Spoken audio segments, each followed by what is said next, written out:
You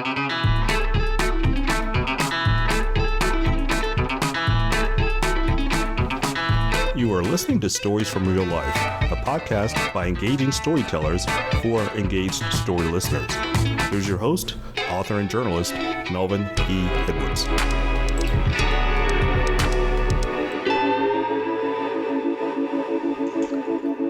Hello, and welcome to this April 2nd edition of Stories from Real Life. I'm your host, Melvin E. Edwards, and our show this week is an experiment. Your minds and hearts are our laboratory. The elements we'll be working with are politics, religion, and race. I just hope we can handle that mixture without blowing anything up. My guests today are a couple of my real-life friends. Stephen Simpson is a pastor and writer in Alabama, and Rob Ryan is an attorney in Georgia. I'm at my home base in Texas. I'll transcribe this episode in case you don't speak drawl or SEC. Gentlemen, thanks for being here today. Thank you for having me. Thank you. In our episode this week, we have a mini roundtable discussion about some of the most volatile aspects of American life. And I'm going to be an active participant rather than just an interviewer like I normally am. My objective today is to either create a new political path forward or find one we can follow without surrendering our deeply held principles to defend and protect constitutional norms. We are not going to have any purity tests, culture wars, or virtue signaling. But if our virtues are signaled by our lives, I think that's a risk all three of us are willing to take. So in full disclosure, all three of us are former Republicans and are now independents. We're between the ages of 50 and 60, and we've been without a political home for nearly a decade. I'm calling this episode Men of Goodwill because the three of us, along with our Twitter friend, the Values Voter, had Zoom sessions last summer to discuss topics like this, and our group was called Men of Goodwill. I'll start there by asking my questions. So what do you think it means to be a man of goodwill, to each one of you? Well, for me, it has to do with your heart and your intentions. When I engage with people, I try to engage in good faith. I try not to be a cynic. My problem is my own natural inclination is to be cynical. That happens sometimes when you get older and when you've been burned. But I try to approach people with an open heart. To me, being cynical is lazy. It's easy to be cynical. The challenge for me personally is to do the hard work of hope and to hope for the best when I interact with people or situations, and to do my best. At the end of the day, I believe I have to give an answer or give an account to God for how I think and how I speak, and I fall short every day. But as long as I have that as sort of my true north on my moral compass, if I do go astray, it pulls me back in line. Okay, Rob, how about you, Rob? Yeah, well, it's an interesting question. I think the cynicism part that Stephen mentioned is very important. We've got almost an epidemic of extreme cynicism these days, I think, where people don't, it's difficult to engage in good faith conversations because people want to take the worst aspect of everything and everybody, not believe that anything is true or anything can be good. But to be a man of goodwill, I think, first of all, we have to have some integrity, which we're not going to be perfect. We're going to mess up. And so with that integrity, we've got to have some humility also. And then I think there's a concept, and it's a biblical concept, of hospitality. And I think in our country today, we can use the concept of hospitality and how we interact with other people. When we come in contact with other people, are we giving them the benefit of the doubt? Are we engaging with them? Are we listening to what they have to say?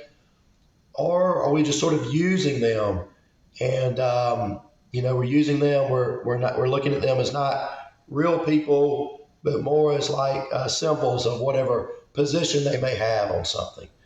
And so to be a person of goodwill, I think we have to approach other people really to treat them the way we want to be treated.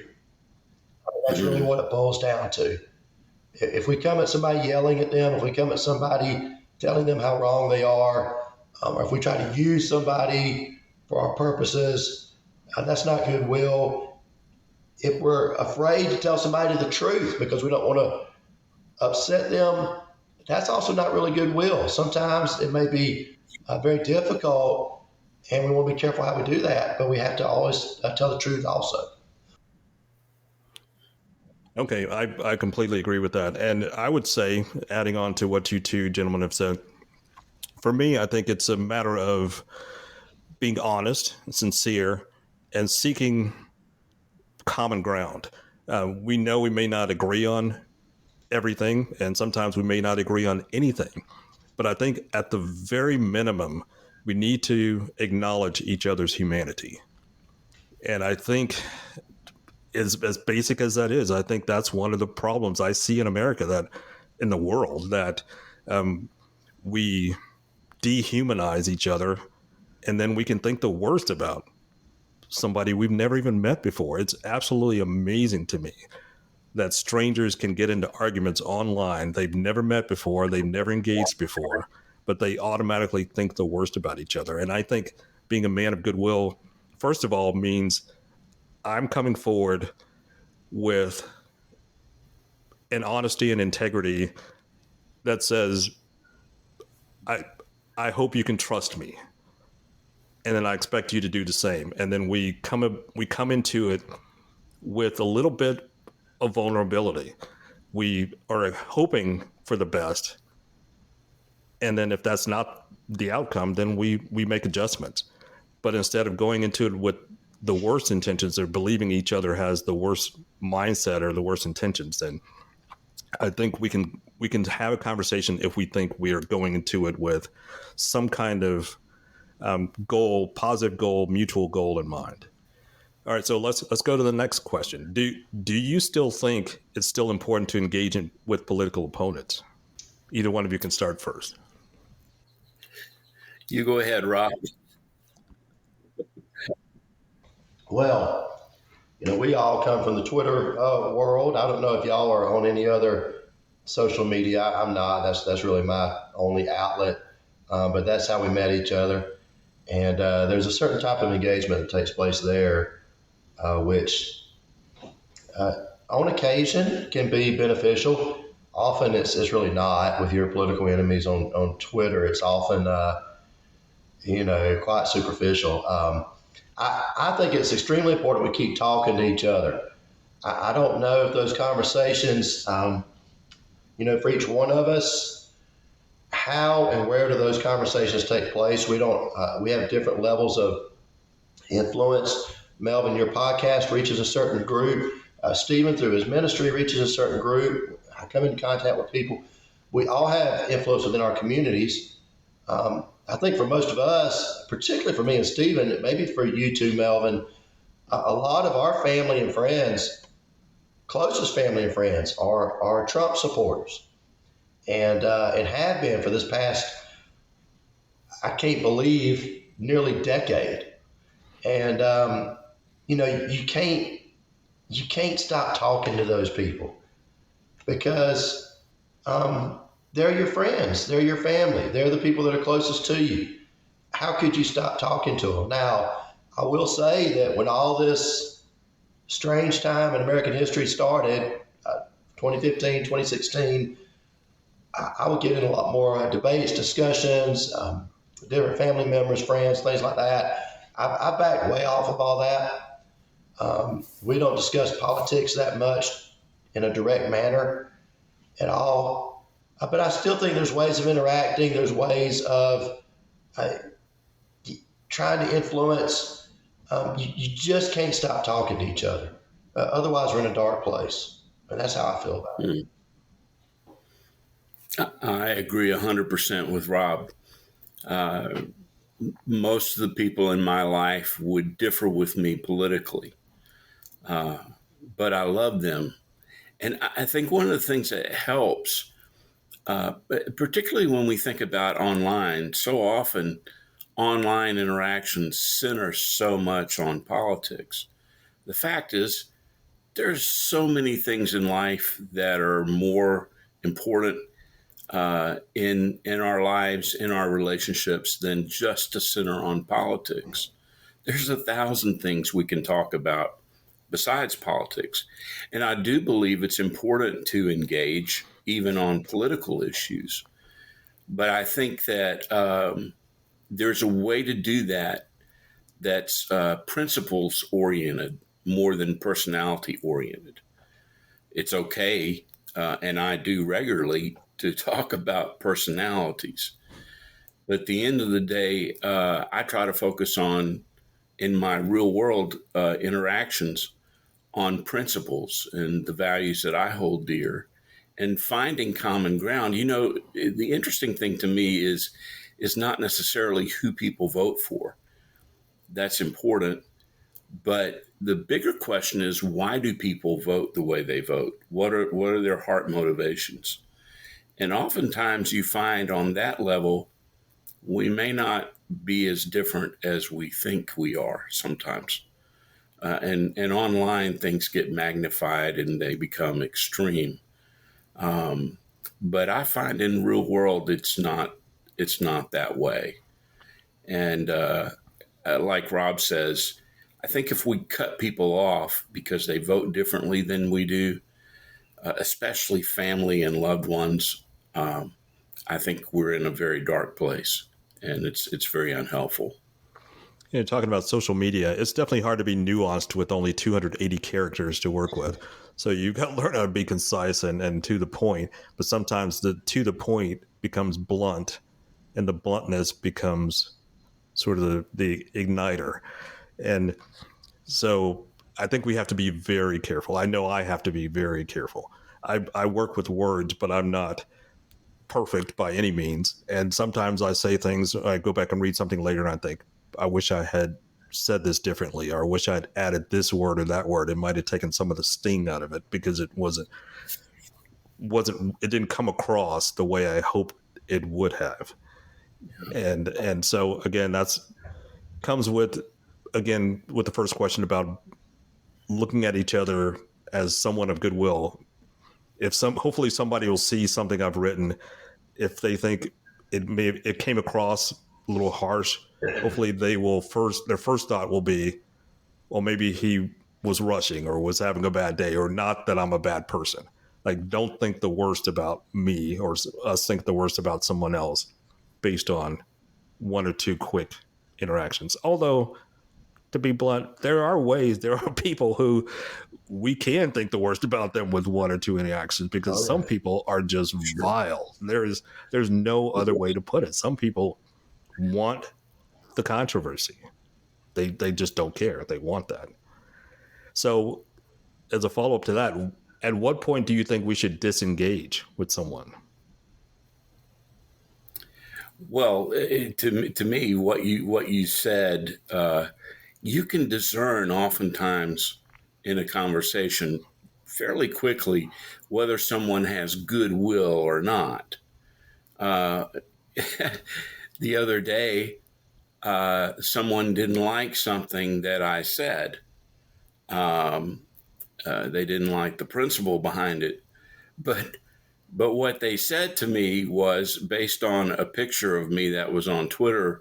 They said, "Your nostrils are crooked." Wow. I thought that's deep intellectual conversation right there. I have heard a lot of personal insults, and especially about my appearance, and I can go along with most of them. But that was a new one. That was new. And I thought, this conversation. That guy knows what he's talking about. Right. Yeah. I could smell him from a long way off. It was clear to me pretty quickly that was not going to be a profitable conversation. And of course, there are much more extreme examples. When I see someone who is overtly engaging in racism, misogyny, various forms of bigotry, personal attacks, slander, I'm not going to engage with them very long, if at all. Yeah, I think, hopefully as time has gone by, those of us that are on social media, I think, have started to evolve and learn better how to maybe use it. And so in the earlier days, I was more apt to respond, get into a back and forth with somebody who clearly was not a person of goodwill. Maybe they're using whatever, a racial epithet, and I might get into it with them. I don't really do that anymore. I tend to just block that person. If they're obviously not a person of goodwill, they're not somebody you can engage with, they're not somebody you can have a discussion with, then, it's kind of like throwing pearls before swine to even engage with them. You get down in the mud with them, it's not going to change anybody's mind. It's only going to give them a bigger platform to say what they want to say. And they're trolling often for that kind of interaction. And so, I think social media, and I'm of two minds about this because we're all on it. We met each other through Twitter. You can become friends with people on social media, but it's had a very detrimental effect in many ways. But I hope maybe we're becoming more sophisticated in how we use it. And it's just not worth engaging with a lot of these people. I had a situation the other day. It's the first time I've run across something like this. I've had a lot of negative interactions with people, but generally the ones who are negative are the ones who don't follow me or who I don't follow. So if I post something and somebody shares it and then it's a third party who comes into the conversation, those are generally can be the most negative ones. But the other day I had somebody who he was just spoiling for a fight. And I don't know what or why, but he decided to use my avatar picture. He took it and used it as his own and then changed his name to my name. And I tried to report it to the Twitter Department of Investigations or whatever they call it. And I had to show my driver's license and all this other stuff. I'm thinking, I just told you what happened, so why don't you just go investigate it? You can look it up yourself. It's not that hard. And then I won't go into make this too in depth, but the guy and I ended up having sort of an offline conversation, and I said, just take my picture off your avatar. I don't care what you want to call yourself. People know you're not me. Just take my picture off. I'll block you. You block me. We never interact with each other again, and we can go on our merry ways. So hopefully will keep his end of the bargain. I don't plan to be a troll to follow him to see if he's doing it or not. I'm just having to trust that we can just go on, and I have no reason to interact with him, and hopefully he finds no reason to come back after me. But for our next question, I mentioned at the beginning that we consider ourselves political independents now. Do you think the two-party system is still sustainable? We've had such a long history in this country of a two-party system. Of course, it was not necessarily that way in the very, very beginning. There was no mention of political parties, for example, in the Constitution, or at the time George Washington was serving as the first president, but it very quickly came into being two parties, and the names of the parties have changed somewhat over time. There was the Whigs, the Democratic Republicans, but now we have the Democrats and the Republicans for quite some time. To me, that's not likely to change. It's just too difficult for a third party to gain traction, to gain momentum, to take a place. Now, the one thing that I wonder whether it could change is whether the Trump Republican Party becomes so extreme that it in essence becomes the third party, and something else of a more mainstream character does become the second party. And so I don't know. I mean, I know that certainly in this part of the country, there's no indication the Republican Party is going away because they're winning elections. You know, not everywhere, but they're winning a lot of them.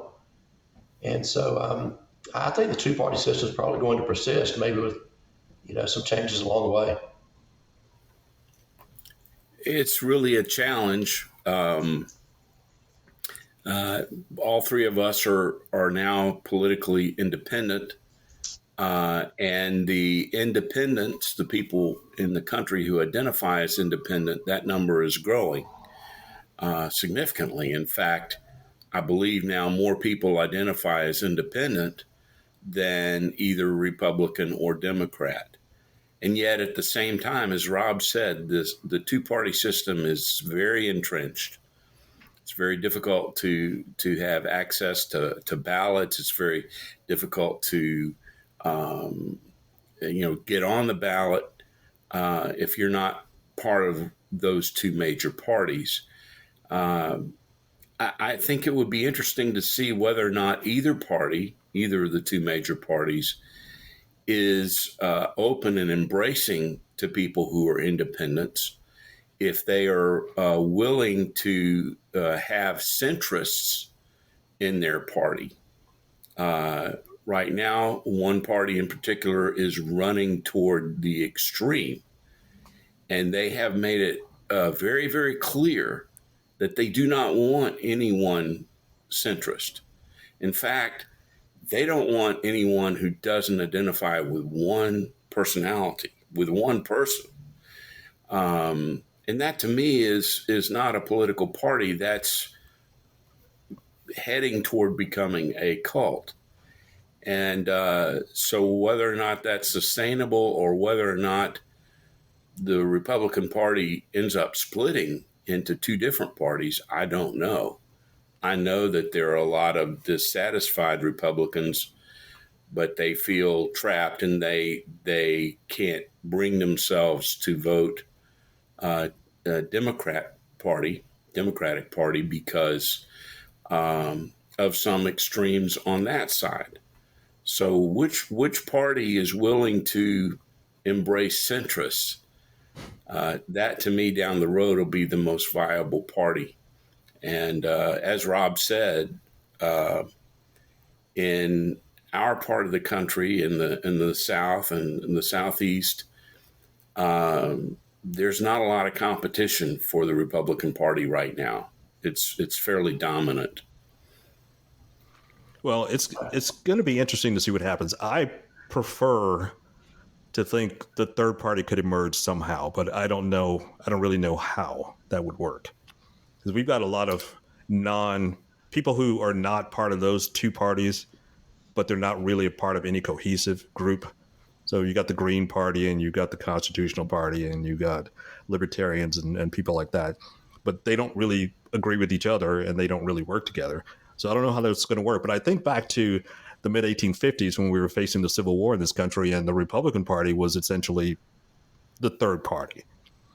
Yes. And the Whigs died off and the Republicans grew from those ashes. So maybe at some point, something like hopefully it won't require something like a civil war to develop those types of systems. But again, money is the engine for politics.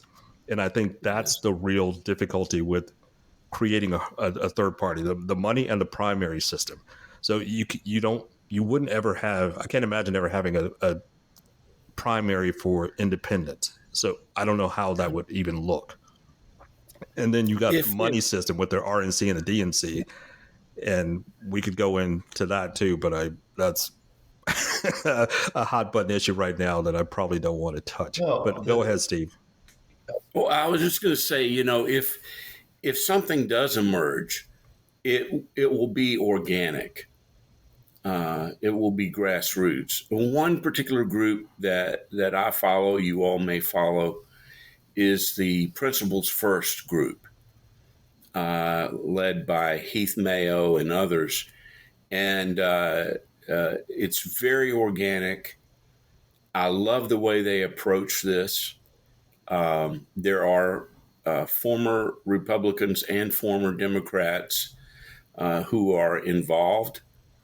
And right now, they're very centered on principles, on basic character and integrity, and finding common ground. And so something is bubbling up there that's worth watching.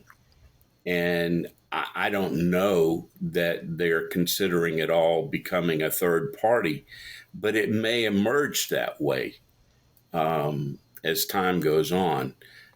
We've seen them rapidly grow over the past few years, and they're attracting some really amazing people and some very key leaders. And so I have a lot of optimism. I haven't yet been able to go to one of their summits. I would love to go. I have interacted with quite a few people who are very involved with it. So that may be a type or an example of something that could emerge. So, Rob, I think you were going to say something. Yeah, well, I was just going to mention, I think if you think about the two parties now, really the main difference that I see, the Democratic Party has its issues for sure. It has its far left people in the party, but it is not in any way centered around a cult of personality. There's no cult of personality of Joe Biden, for example. There's just not. You don't see people with Joe Biden heads bumper stickers on their truck. The Republican Party more and more is becoming a cult of personality. You mentioned the RNC, Melvin. I was just reading how the RNC is essentially becoming a legal slush fund for payment of Trump's legal bills. We know, I believe in 2020, there was not even a party platform put forth at the Republican Party convention.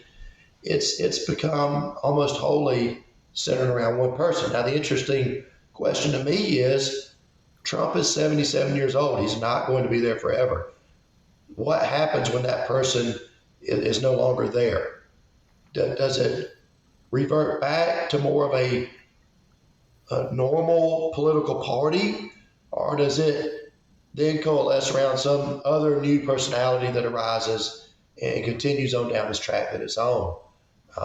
I just don't know. And you mentioned, and I think correctly, that Biden, there's not a cult of personality around Biden.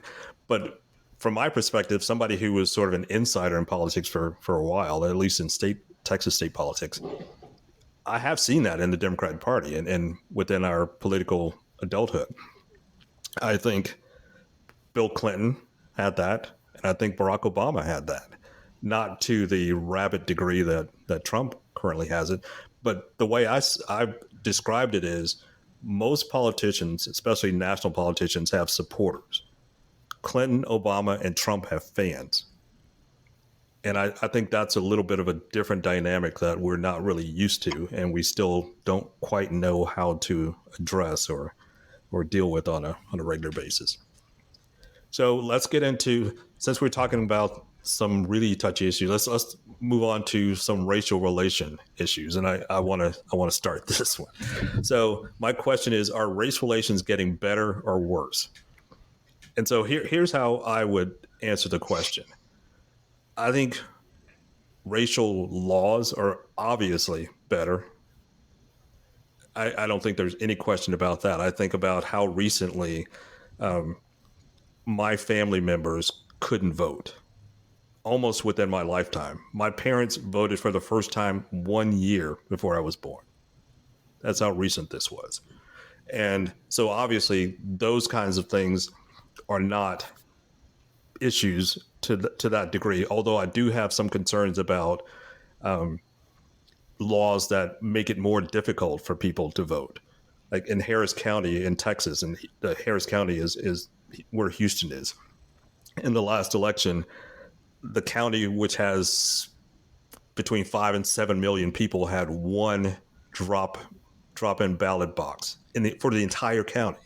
It's about 1,000 square miles. That was a deterrent for people to vote, and I think it was an intentional one. It's impossible to say whether or not that was racially motivated, but it certainly had racial overtones or undertones. And so I think again, clearly, without question, the laws are different and better. But I think on a personal level, relationship level, societal level, sometimes some things are not better from what I'm seeing race relations. Unfortunately, I see too many people who are much more willing to let their inner thoughts out, whether that's audibly or typing them on online, and things that they would have kept to themselves or to really close inner circle people. They not only feel comfortable sharing those, but they feel comfortable bragging about it. They engage in, again, I've used the word vile already once, but I'm going to use it again because I've been targeted several times, and it's not fun, and it's shocking every time I see it. And again, I want to be, I don't want to be shocked for shock's sake, but I want shock to always be my initial reaction because I don't ever want to get used to it. I don't ever want to see something and say, oh, there it is again. I want to be surprised because I want to believe the best about people to whatever degree I'm able to, and whatever degree is reasonable and logical and realistic. So for this question, it's difficult for me because I without getting too personal, I've seen some things that I wish I hadn't seen and heard some things I wish I hadn't heard. So on the one hand, it seems like things are worse, but I still want to be optimistic and believe those are things and people who always believe that and they just feel more comfortable being public about it. So I'm not going to say that things are worse overall. At least that's the hope I'm going to hold on to for the time being. So I'm opening the floor for conversation here. Well, it's a great question, and I concur with you. It's no pun intended. It's not exactly a black and white question or answer. I think it really depends on where you are and where you're interacting.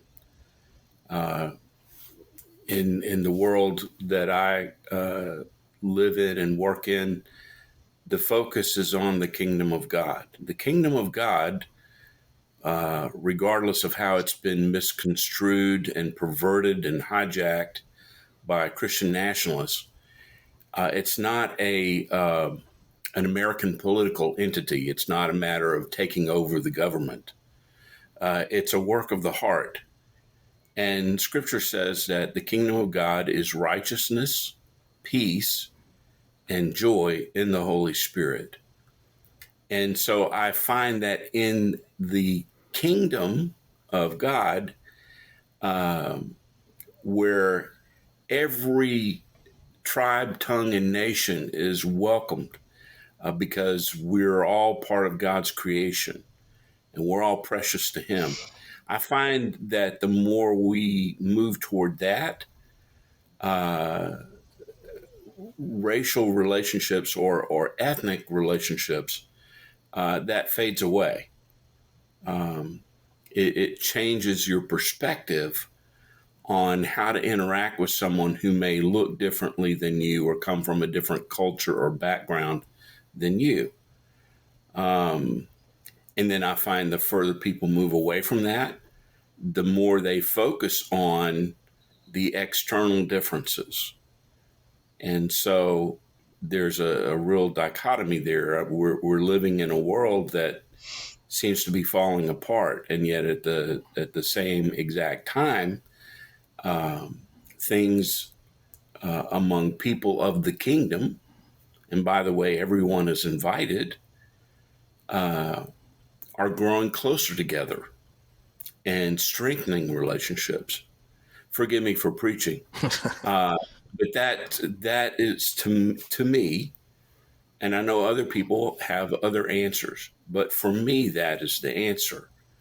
And I grew up in a home with a father who had been a Southern Baptist pastor, and in 1964 in Alabama, a significant time in civil rights history, my father had his own personal spiritual revival.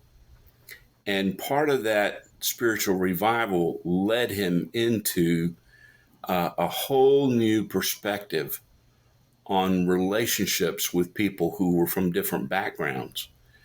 I guess today, the church that we were in, that he led, would have been called woke or progressive, which is ironic because at one time my father was part of the John Birch Society.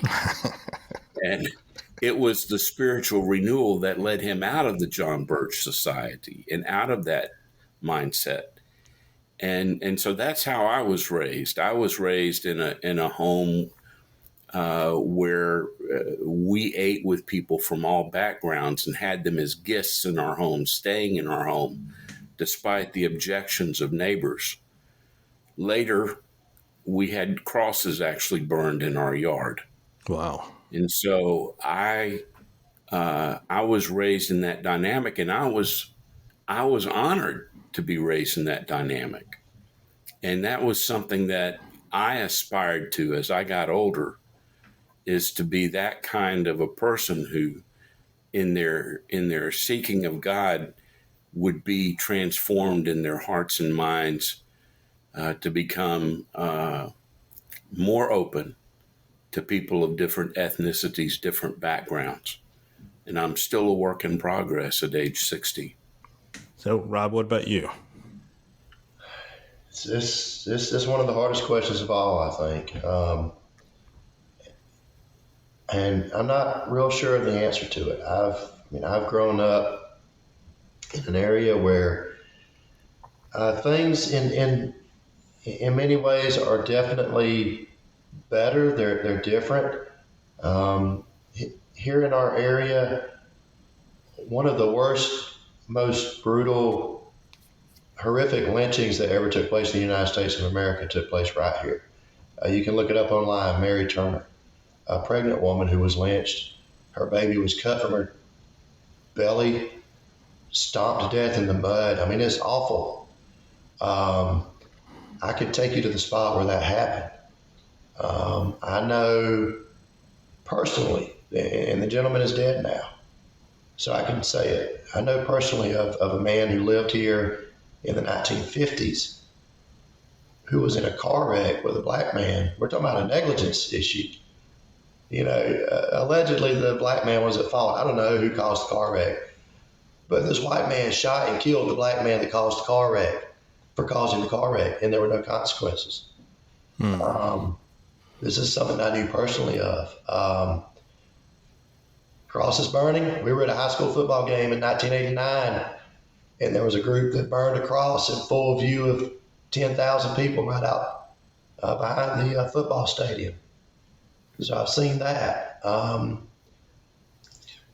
Things seem, compared to that horrific history, things seem a lot better these days. I mean, our country is a lot more racially diverse than just black and white. Here in our area, when we talk about race, it's mainly still black and white. People go about town. We have black elected officials. In the workers' comp arena, I deal with black judges, black attorneys all the time, every week. We seem to have made a lot of progress in private. I wonder sometimes if folks think, well, what do white people talk about when they get together in private? Well, I could say growing up, I heard a lot more racial type epithets and things like that. Even at the family reunion or whatever, you don't hear that kind of stuff as much these days. There seems to be more acceptance. So I think things are better. And yet, over this past decade in particular, it seems like there's this current pulling the other direction. And, you do run across people that say things that, and really it started even before Trump. It really started with Obama. And some of the things I would hear people say that weren't just about being against President Obama for something he might have done, but they were really racially charged, and even things directed towards his wife. And so I think it really started then. But there definitely seems to be, like, we teeter on the edge of, are we going to continue to make progress, or will we be pulled backward? I mean, I know that what I believe, and I don't remember if it's you, Melvin, or it was a friend of mine on Twitter. It may have been you. Made a comment recently that we're all related if you go back far enough. And I believe that to the bottom of my soul, that God created us all the same. We're all kin folks. So, I hope that we're moving forward. I don't know. It worries me. It worries me quite a bit. Rob makes a great point that so much progress was made and there was so much optimism. And then in the past decade or maybe a little more, there has been this other current that's become more and more vocal. And there's probably a lot of reasons why the most angry voices or the most extreme voices seem to have found a way to monetize their hatred. There is economic incentive now for saying the rudest and crudest and most hateful things. You can make a living doing that. And so some people have chosen to do that. And other people who listen to that, they sort of get sucked into this echo chamber. And it gets more and more extreme. And so now you have people, I hesitate to say his name, so I just won't. But he's a Nazi, okay? He's a vile, anti-Semitic, anti-black Nazi who has quite a following now among extremists in the Republican Party. Even some Republican Party officials and elected officials have met with this guy, had dinner with this guy in their home. But that would have been unimaginable to me. That would have been disqualifying in the 80s. 100%. There would have been no question about it. And yet it goes on. Yesterday, I called out an individual who seems to be a self-appointed pastor in Louisiana for making the most sickening racial comments toward one of our Supreme Court justices. And I saw that. Yeah. Using the most extraordinarily vile language. And I had a lot to say about that, and others have as well. I think there used to be something of shame in our culture about saying and doing vile things. It's not that people didn't do those things, but they were ashamed of it, and other people would shame them. It seems like some folks have lost their ability to be ashamed of their bad actions and words. In fact, they revel in it and they make money from it. And as long as there's that incentive, as long as there's a market for that, there are politicians who will pander to that and advance some really retrograde proposals and laws that do increasingly disenfranchise people of color. And so it's a negative trend. One thing Stephen mentioned anti-Semitism. I, One of the most shocking things to me of the past few years, and a few years ago, a good friend of mine who's a Jewish lawyer mentioned to me in a conversation, you're going to start to see more anti-Semitism in this country. And at the time, I thought, I've never really seen that or even heard of that except in history books. But over the last 2 or 3 years in particular, it is absolutely everywhere now. And this is, you'll see people make comments about Jews running the world or Jews pulling the strings, all this kind of stuff. And it seems to be exploding, at least online.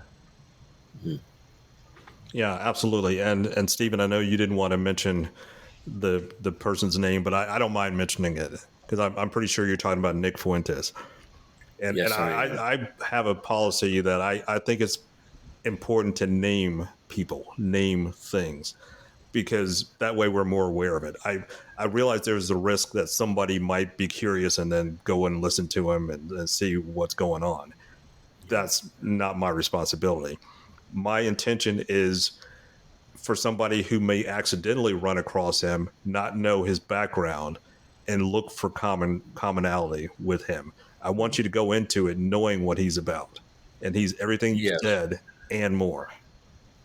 He is yes. he is not a person of goodwill. We'll put that sticker on him right now. No, he isn't. And Nick Fuentes is exactly who I was referencing. And we know that there are politicians who have met with him, including Donald Trump. Yeah, here in Texas, some very high-ranking officials have gone to fundraisers, right. PAC fundraisers with him. That's right. So, as Rob said a few years ago, that would have been automatically disqualifying. And you said that's unthinkable. And yet now, what was unthinkable is not only thinkable; it's happening. So it's very concerning It's to me. provocative now. And the thing that breaks my heart is that there's Christians or people calling themselves Christians who engage in that. And I think it's important, in my sphere, I have to call that out. I have to call that out.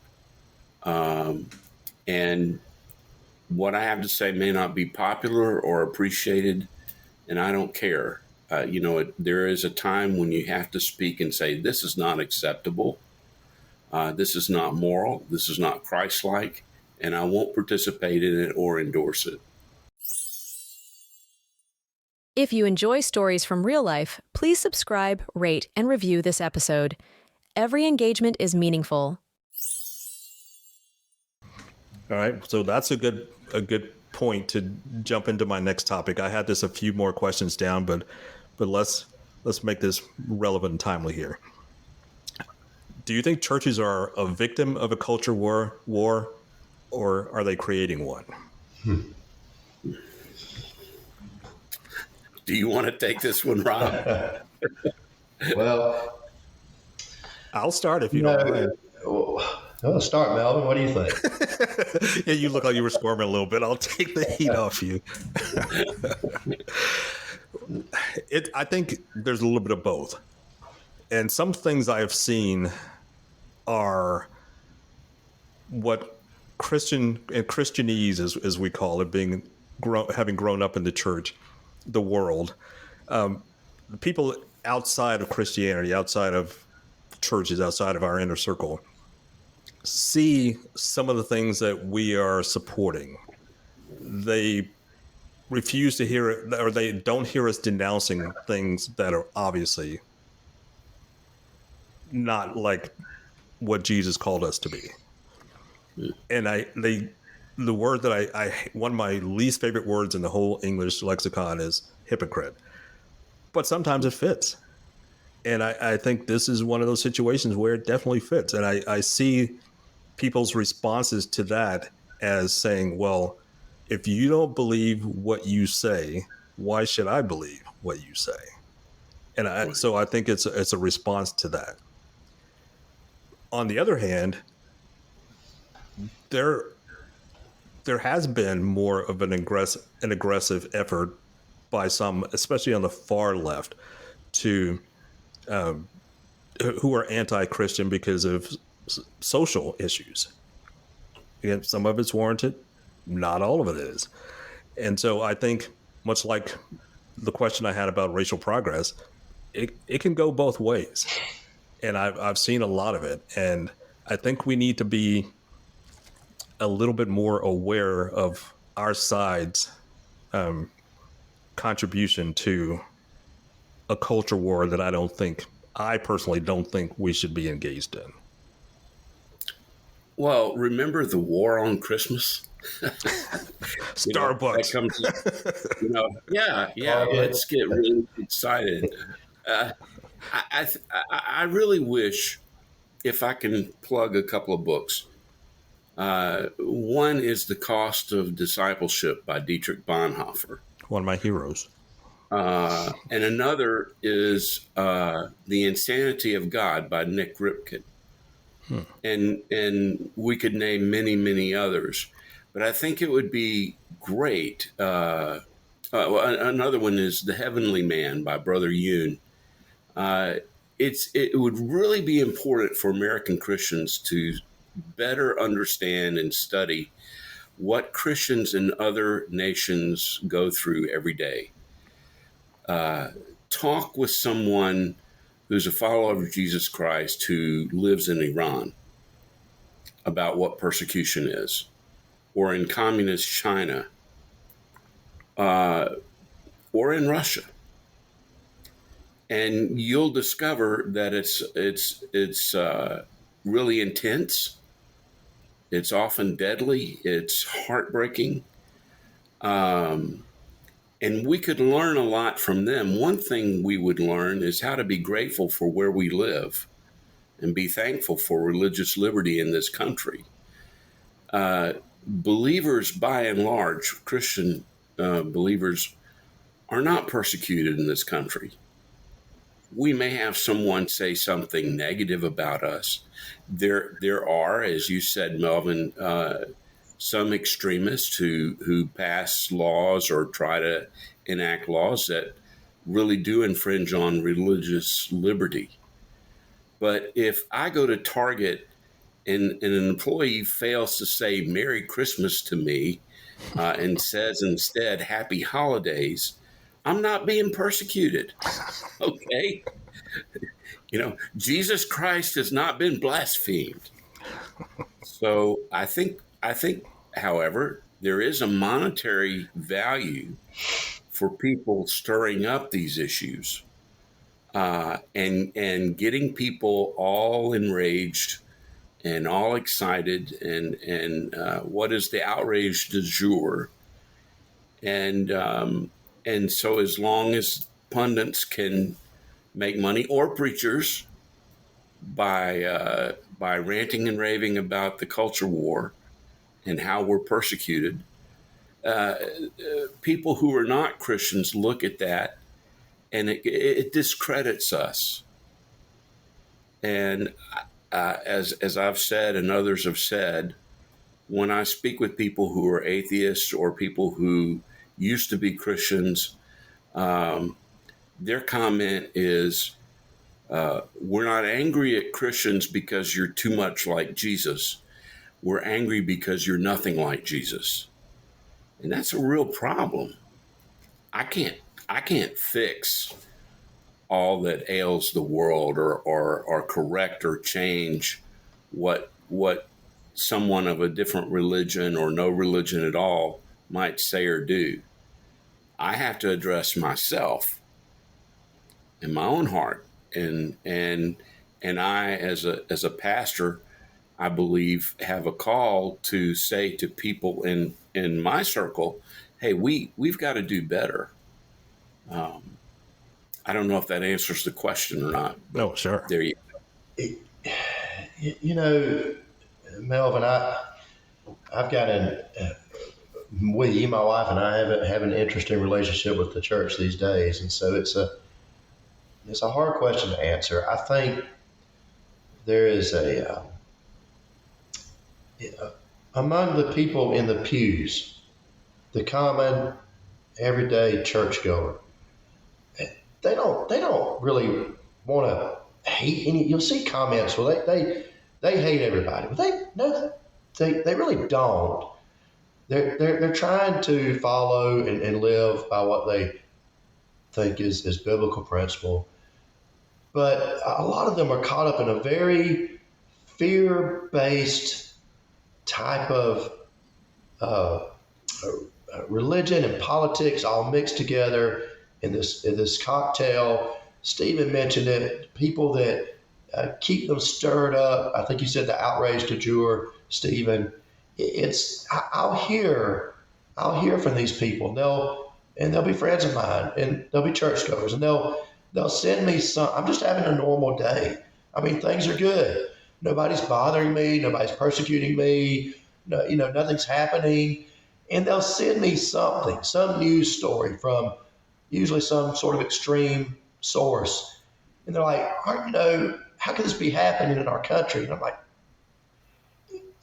well, this is not what we're supposed to be focused on.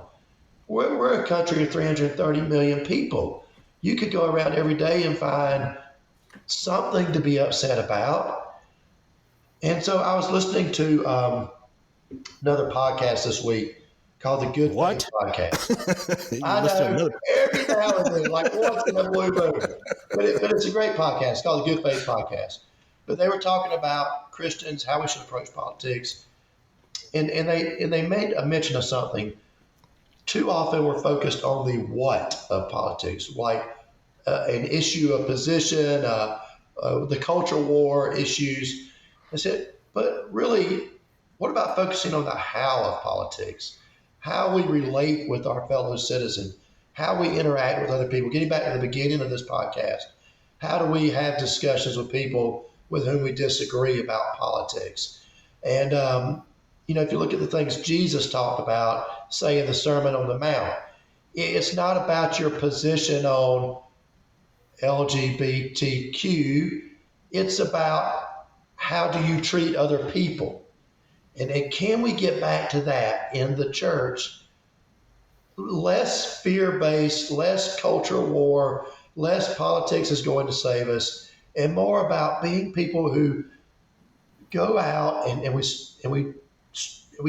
treat others the way Jesus would treat them, and we show the love of Jesus. Can we get that back? Because I feel like we're losing that, and people are they're victims in a lot of ways, and I don't want to say that they're not responsible for their actions, because they are. But this sort of propaganda machine that's out there is powerful, and a lot of people just don't have the educational background, the sort of maybe scriptural background or whatever to be able to resist that, and they do sort of fall victim to it in a way. And so, how can we break that cycle? Rob, I appreciate that you mentioned the Sermon on the Mount. I wish more Christians would spend more time reading the Sermon on the Mount than being indoctrinated by talk radio and cable news. Because I think that would help us a lot to be able to focus on what really matters, to make the top priority, and deal with people. I think a lot of times Christians think the most important truth in the world is all have sinned and come short of the glory of God. Well, that's true, and it's important. But there is a greater truth and a higher priority, and that is that God created us all in his image, and to be able to see the image of God in one another. And like you said, Rob, to respond to people the way that Jesus would respond to people. The simplicity of the question, what would Jesus do? How would Jesus interact with this person? And again, man, I fall short of that every day. But that's the compass that keeps pulling me back toward the right direction. All right, that's a good segue to my next question, and it's a little bit of a long one, so just ask for your patience here, and don't be alarmed when I get to the question part of it. There's a little bit of a dialogue or monologue that goes along with it. So from what I can see, my perspective, there's an elephant in the room of American Christianity, and that's the rise of Christian nationalism and the overwhelming support for Donald Trump by white evangelicals. But to be fair, Vladimir Putin recently murdered Prigozhin and Navalny, a couple of his outspoken critics, and he won re-election by 87% of the vote. So it's not just an American thing. But from you two are white evangelicals, but I don't expect you to represent all of that subgroup. However, I do want you to tell me a couple of stories that you've experienced among your peers and family related to something that might be identified as Christian nationalism or white evangelicals supporting Donald Trump. That's a very personal question. And to answer that is a real challenge, maybe even dangerous. In my world, and when I say my world, you mentioned the evangelical world, and specifically the white evangelical world. Right now, I know personally of quite a few friends of mine in ministry who either are, I don't want to say afraid, but they're very nervous about calling out any of the excesses of Donald Trump, because the vast majority of people in their congregation are very, very avid supporters of Donald Trump, or even referencing not just the personality, but referencing the bad behaviors. They're nervous to say anything, and when some have, it has cost them their job, or they've had a big split in the church, and that's a legitimate concern for a pastor.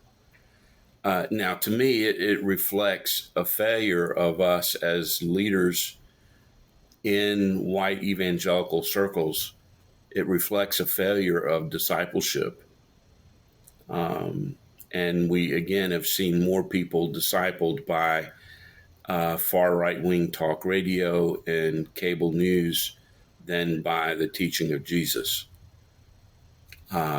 So there is a risk. I've personally had quite a bit of blowback, not from my family, but from people that I consider family and longtime friends, some of whom have chosen to end their relationships with me. Some of whom won't say it, but they won't say it to me, but they've ceased inviting me to come speak or interact in their churches. I've had some pretty ugly online conversations with people who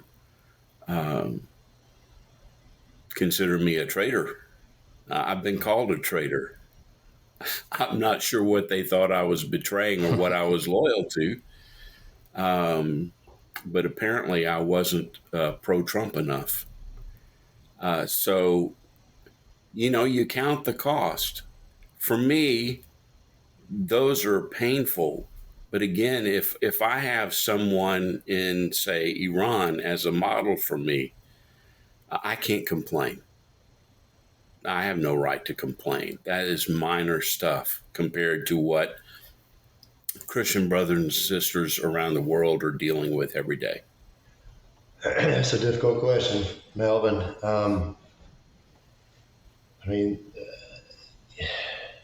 Like Stephen said, it's very personal because some of the stuff that my wife and I have had said to us And things over the last few years have been, um, it's, it's hard to get past. I mean, you don't want to dwell on it. You don't want to dwell on the negative. You want to keep moving forward. Um, but, you know, when you have people that you've loved and respected, and they say things like, well, you must not really be a Christian if you're not voting for Trump. Or, what, have you become a socialist? Which is bizarre because, I mean, hey, I'm a business owner. I make a profit. How can I be a socialist? But anyway, um, you know, it's things that it gets very personal. I mean, down to this extent. Uh, the next Sunday is Easter. My parents who are older, uh, you know, they've invited us to go to their church with them on Easter, and I'd like to go. But the last time we were in their church, their pastor praised Trump from the pulpit, and you know, he probably won't do that on Easter. He doesn't do that every Sunday, but it makes you like, you know, I don't know. Do I even want to go to church with my own parents because that's what we heard the last time we were there? And so it's all been very. I mean, you can't get around that the vast majority of white Southern evangelicals have are 100% in on Donald Trump, and it makes it difficult. And then people treat you like sometimes, well, Stephen said it, like you're a traitor, like you've you know, there's this concept in the South that you got to be loyal to the family. You got to be loyal to the tribe. You got to be loyal to the community. And they almost treat you like, you know, you've turned your back on all of that, and you've turned your back on us, and they don't understand why. And I don't feel like I've turned my back on anybody. I feel like I'm the same person I've always been, just trying to live out the same values I've always had. But that's the way it's seen. So it stinks. I mean, I'm not going to lie to you. It stinks sometimes. You just said something that really sparked something in my brain. You said, turned your back on us. And I think that comes down to, I've talked about this before and I've even written about it, the us versus them mentality. And if you're not part of us, you're part of them. And them isn't just an opposition group or an individual, it's an enemy. It becomes extreme. And again, it's the war terminology. Oh, yeah. You're either on this side or you're on that side. And if you're on that side, we're at war with you. It's extreme and it's dangerous. Yes, absolutely. And when you mix the religious and the political to the extent that we have these days, not only does it become a war analogy, but now it becomes a spiritual war analogy. So not only if you're not on our side, then guess whose side you must be on? You're on Satan's side. I mean, people will tell you that, Yeah. and they believe it. Yeah, the absolute extreme language, and that's being fostered and encouraged in churches by people like, since we're naming names, Charlie Kirk. Churches are platforming this guy and taking some kind of scriptural lessons from a guy who is wholly unqualified to give any kind of lesson from Scripture, who I consider a vile, dishonest individual, someone who's divisive and anti-kingdom of God. But he comes into churches now, is platformed by churches and ministries to spread the message, not of Jesus Christ, but of Christian nationalism and seizing power and demonizing opponents, demonizing people of other ethnicities. I believe he's a racist. And yet churches bring him in to indoctrinate the people in the church. That sickens me. And some churches that I have personally been in and know, it's tragic to me. I know I'm recommending a lot of books, but I do want to recommend on this particular subject Tim Alberta's book, The Kingdom, the Power, and the Glory, and also Losing Our Religion by Dr. Russell Moore. Those books have been tremendously helpful to me. I deeply, deeply appreciate David French and the articles that he writes from a place of love as a follower of Jesus, but also a place of prophetically calling out what I consider to be really a heresy of Christian nationalism. And like Rob said, this isn't just an abstract thing. This is something that comes into our world, into our relationships, our friendships, our families. I have heard from so many people who are brokenhearted because their families have been splintered by this wicked ideology, and relationships shattered. And that's ungodly to me. It's tragic.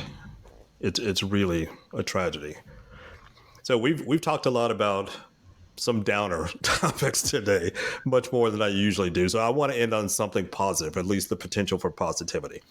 So I've only got a couple of questions left. We're way over where I normally go, but I think people will understand that with two guests, we've got a lot more opinions and a lot more discussion. And I hope they're still listening. This is something that is thoroughly important. It's thoroughly worthwhile to delve into, even if it makes us feel a little bit uncomfortable. I think that gets us to a place that's much closer to having some conversations that are productive and fruitful. So with that in mind, how can we focus on positive gains and commonalities? Either one of you, whoever wants to go first. I'll go first. So, well, I try to be an optimist, Melvin. My first introduction to politics as a young teenager was Ronald Reagan. And as years have gone on, people have reassessed Reagan's legacy, et cetera. But the one thing I think that you still see when you go back and listen to Reagan's speeches is an optimism about the future of America. America as the shining city on the hill, America as the place that the world can look to for inspiration. And so I think it is very important to, despite the all the bad of the past few years, to focus on the positives, focus on moving forward. One thing that I think helps is a historical perspective. It feels like these are difficult times. When people talk about living through historical times, we've been living through historical times with Trump, with the pandemic, with other issues. Now we've got various wars in different places of the world, Israel, Gaza, Ukraine, Russia. These are difficult times. But our country's been through very difficult times before. We've been through the Vietnam War, civil rights era, strife, protest, assassinations that took place in that era. We've obviously been through the World War II, the Great Depression. We've been through the Civil War, which of course is way before any of our lifetimes, but for 5 years, the country was in, literally killing each other.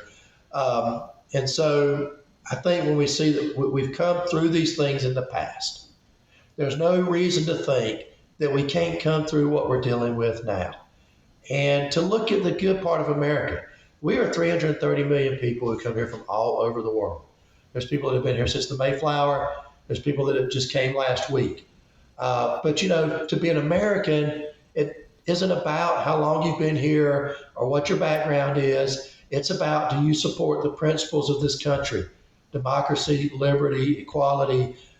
Do you believe in those things? Opportunity. And anybody can come here from anywhere in the world and be an American. You can't, not anybody can go become a Russian. Okay? You got to be born a Russian. Not anybody can go, but anybody can come and become an American.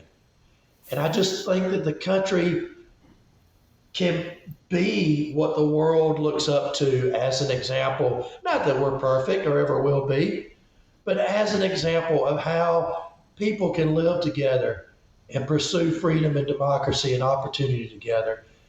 And I don't think we've lost that ability. It's kind of shaken, but I think we can get it back, Johnny Cash always sing about the ragged old flag. Well, it's kind of ragged, but it's still there.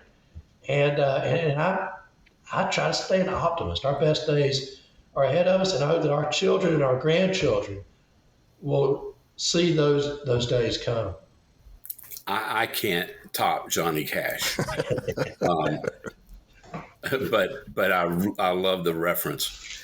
I think one of the calls in my ministry is to see more reconciliation between generations and restoring the generational bridge.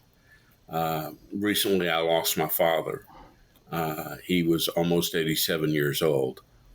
But there was such a value in being able to talk to him about the things he had lived through. Rob, you mentioned the Depression and World War II and all of those things. Well, he lived through that, and he had personal experience.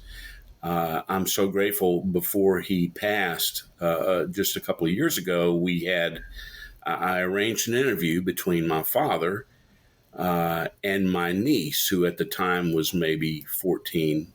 So we have granddaughter and grandfather sitting down, and it was at the height of the pandemic, and she was not able to go to school, and there were a lot of things happening that were baffling to her.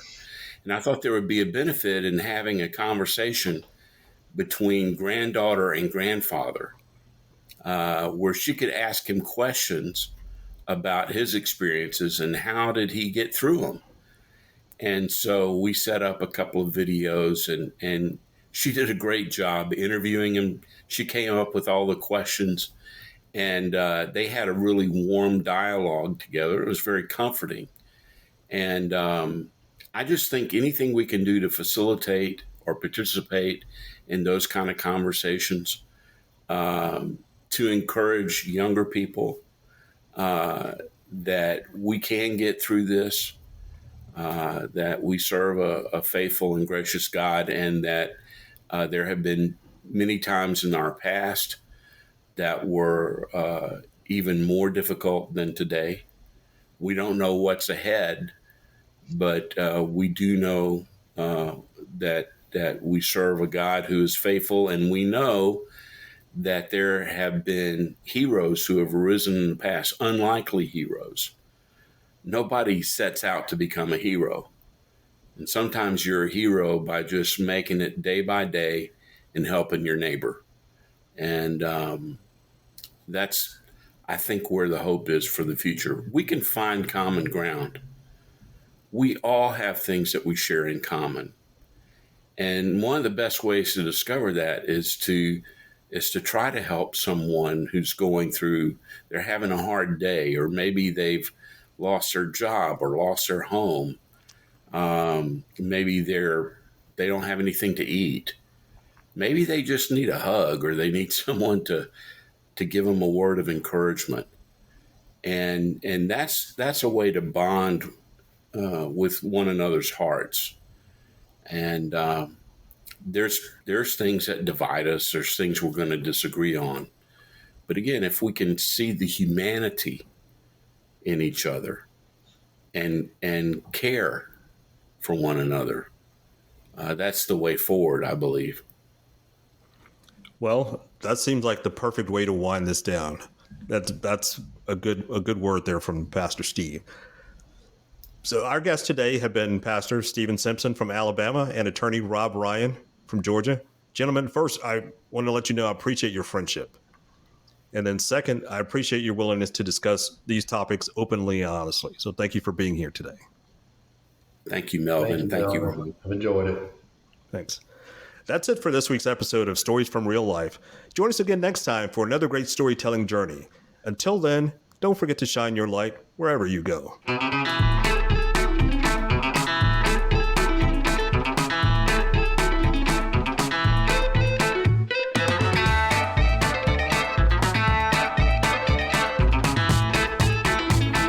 That was Stories from Real Life with your host, Melvin E. Edwards.